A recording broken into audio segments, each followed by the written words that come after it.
Welcome back to Zenith Poker. Today we'll be commencing our series on button versus big blind 3-bet pots. So first off, we'll just have a look at the opening range for the button, 3-bet range for the big blind, and the calling range for the button. So today we're going to be focusing on this 13.5 big blind 3-bet size. The 3-bet size is relatively large as a proportion of the stack. It's actually the biggest 3-bet size that you'll see for all the formations is going to be the big blind versus button 3-bet size.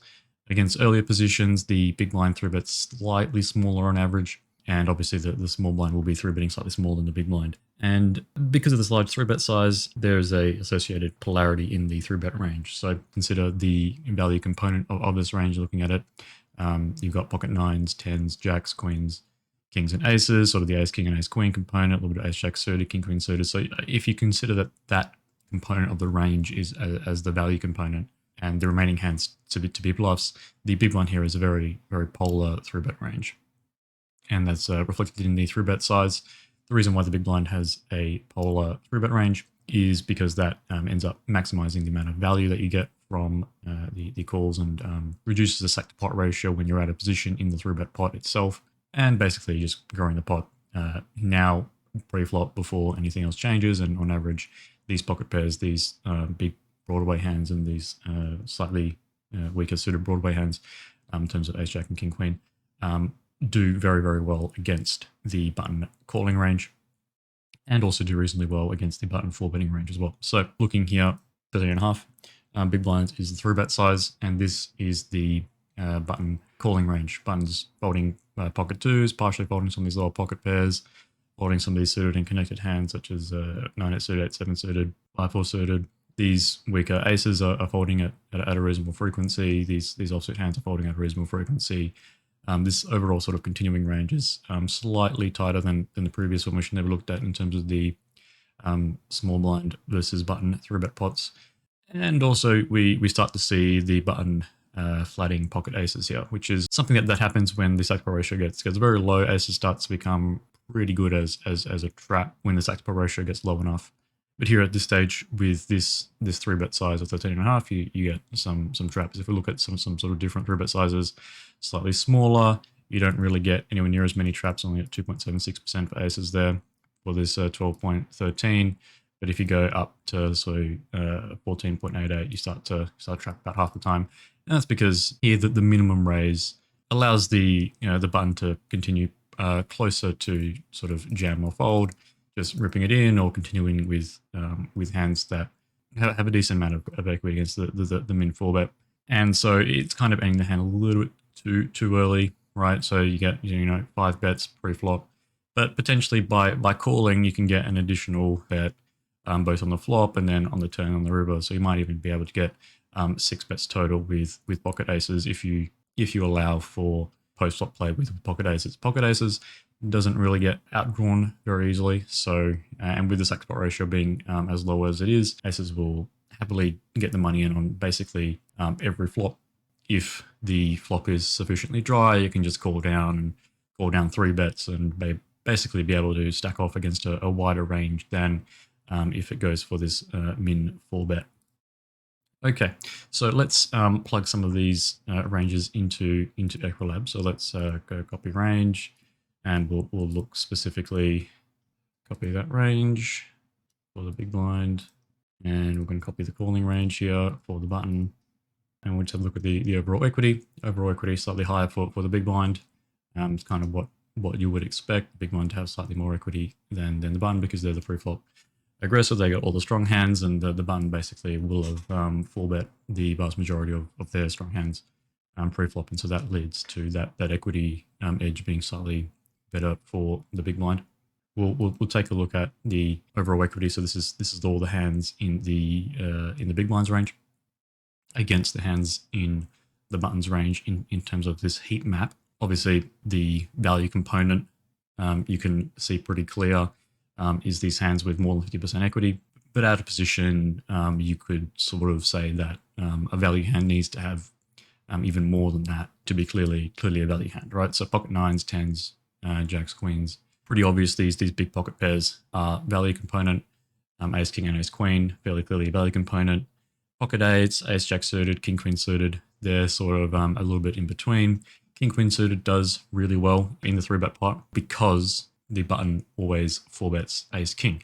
So looking back at the preflop range, this is the button's continuing range here. All this ace king is going into the 4-bet, and a little bit of the ace queen is going to the 4-bet. So because the button 4-bets all that ace king, this king queen suited becomes a value hand against the calling range for the button, right? But when there's a king on the board, so you say king high board, king queen suited is basically nuts. It's as strong as ace king essentially, even though it does get dominated by that ace queen. So very strong when there's a king high board. When there's a queen high board, it does have to be a little bit wary of running into ace queen. What else can we see? There's a lot of other hands in the 3-bet range. In contrast to the small blind range, which was pretty merged and basically all the hands were very similar in terms of strength, the big blind is 3-betting a very polar range, right? So the big blind's got these suited connectors being thrown in there, some of these suited gapped hands, some of these offsuit connected and gap hands, some of these offsuit broadways, suited aces, suited kings, even some offsuit aces being thrown in at a reasonable frequency. And a lot of these hands will most likely just make a decent pair, say for example top pair with a weak kicker or a second or third pair, and then play accordingly. The stack to pair ratio there is pretty low, so you don't really have to be too worried about getting too outdrawn. In the heads up pot out of position, these suited and connected hands do pretty well in terms of getting additional board coverage for certain board types, which we will see later on. Because of the overall polarity of this range, very Broadway heavy, very big pocket pair heavy, having these suited connectors in the range works well in terms of covering these sort of lower and middling sort of boards, and the EV of these particular hands just goes through the roof on those sort of boards because those boards themselves are actually pretty good for the button calling range. So let's have a look at the button calling range. Button calling range, very pocket pair heavy, sort of these 9s, 8s, 7s, 6s, very heavy in these pocket pairs.